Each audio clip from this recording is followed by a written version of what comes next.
এই তত্ত্ব কথা কিন্তু বিদ্যাপতি 7 বছর বয়সে বুঝে গেছে।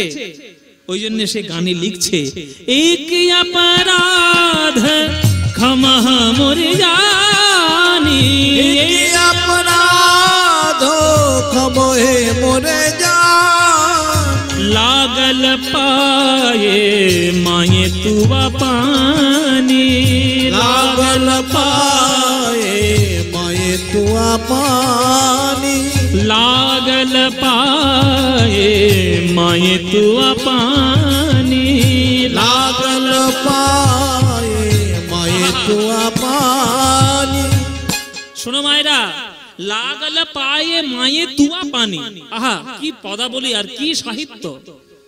এই জন্যই হচ্ছে কীর্তন হচ্ছে উচ্চ স্তরের। এক অপরাধ ক্ষমা মোরে জানি, একটা অপরাধ ক্ষমা করো আপন মনে করে। কেন না, লাগল পায়ে মায়ে তুয়া পানি, আমার পায়ে লাগলো মা তুয়া পানি, মানে তোমার জল আমার পায়ে লেগে যে অপরাধটি হয়েছে সেটি তুমি আমায় ক্ষমা করো নিজ সন্তান বলে মনে করে। হ্যাঁ, की करीब जप तप जोग ध्याने, की करीब जप तप जोग ध्याने, की करीब जप तप जोग ध्याने, की करीब जप तप जोग ध्याने, जन्म की तारथ एक ही सिनाने, जन्म की तारथ एक ही सिनाने। তাই বিদ্যাপতি বলছে, कि करीब जप तप जोग ध्याने, कि करीब जप तप जोग ध्याने, ओई जन्म की तारथ एक ही सिनाने, जन्म की तारथ एक ही सिनाने। भणये विद्यापति समझव तो भणये विद्यापति। আপনারা এতদিন ধরে কীর্তন শুনছেন, কিছু জিনিস নিজেদের মধ্যে শিখে রাখবেন। যখন কোনো পদাবলিতে ভনিতাতে এসে পদকর্তার নাম উচ্চারণ হয়, সংস্কৃতিতে সংস্কারে তাদের নাম শুনলে হয় কানে আঙুল দেবেন, নইলে অন্তত প্রণাম করবেন। কেননা বিদ্যাপতি আপনাদের মতোই ভাত পান্তা খেকো সাধারণ মানুষ নয়, তিনি অনেক বড় সাধক। জীবনে অনেক বড় সাধনা দিয়ে তিনি বৈষ্ণব জগৎকে সমৃদ্ধ করেছেন। তাই যখনই কোনো রবীন্দ্রনাথ ঠাকুরের কোনো গান যদি হয় প্রণাম করবেন তাকে, নজরুল ইসলামের কোনো গান যদি হয় প্রণাম করবেন তাকে, বিদ্যাপতির কোনো পদ যদি হয় প্রণাম করবেন, চণ্ডীদাস ঠাকুরের পদাবলী হলে প্রণাম জানাবেন। এগুলো শিক্ষা, এগুলো আপনারা শিখে নেবেন, তবেই তো আপনাদের ছেলে মেয়েগুলো তারা পরবর্তীকালেও শ্রদ্ধা করতে পারবে। নইলে এখন যা পরিস্থিতি চারিদিকে চলছে, এখন শাহরুখ খানের নাম সবাই জানে, হ্যাঁ শাহরুখ খানের নাম সবাই জানে, আমিও জানি, অমিতাভ বচ্চনের নাম সবাই জানে, আমিও জানি, কিন্তু এখনকার দিনে ছেলেদেরকে বলুন তো লোচন দাসকে জানেন, চণ্ডীদাসকে জানে না, অতুল প্রসাদকে নাম জানে না, সুভাষ চন্দ্রের বাবার নাম কি জানে না, শাহরুখ খানের বাবার নাম কিন্তু জেনে বসে আছে, দেবের বাবার নাম 14 পুরুষ সব জেনে বসে আছে। আমার কথা হচ্ছে, যেটা জানলে যে অপরাধ হচ্ছে তা না, জানো, নিশ্চয়ই জানো, কার পরিচিতি কিরকম জানো, কিন্তু বাংলার সংস্কৃতিকে যারা উচ্চ স্তরে নিয়ে গেছে তাদের নাম আমরা জানি না, এটা বড় লজ্জার ব্যাপার। ওই জন্য যে কোনো পদাবলিতে যখন পদকর্তার নাম উচ্চারণ হবে, বা যে গায়ক বা যার লেখা গান তার নামটা যখন লেখা হবে, তখন পদকর্তার নাম শুনে প্রণাম জানাবেন। সবাই প্রণাম করুন। भणये विद्यापति समझव तो, भणये विद्यापति समझव तो, जन्म अंत काले जने बिसरी हमोहे, अंत काले जने बिसरी मो। বিদ্যাপতি করে জোরে বলছে, হে মা গঙ্গা, আজ তোমার জলে এসে আমি প্রণাম করতে এসে আমার 2 চক্ষু তোমারই মতো জলে প্রবাহিত হচ্ছে। মা গো, তুমি আমায় আশীর্বাদ করো, জীবনে যেন আমি ভগবানের চরণে ভক্ত হতে পারি, আর অন্ত সময়ে যেদিনে জগতের কার্য সমাধা করে জগৎ ছেড়ে আমি চলে যাব, সেদিনই যেন তোমার বিন্দু এক বিন্দু মুখে গ্রহণ করে আমি হরি হরি বলে জগতে ছেড়ে আমি চলে যেতে পারি।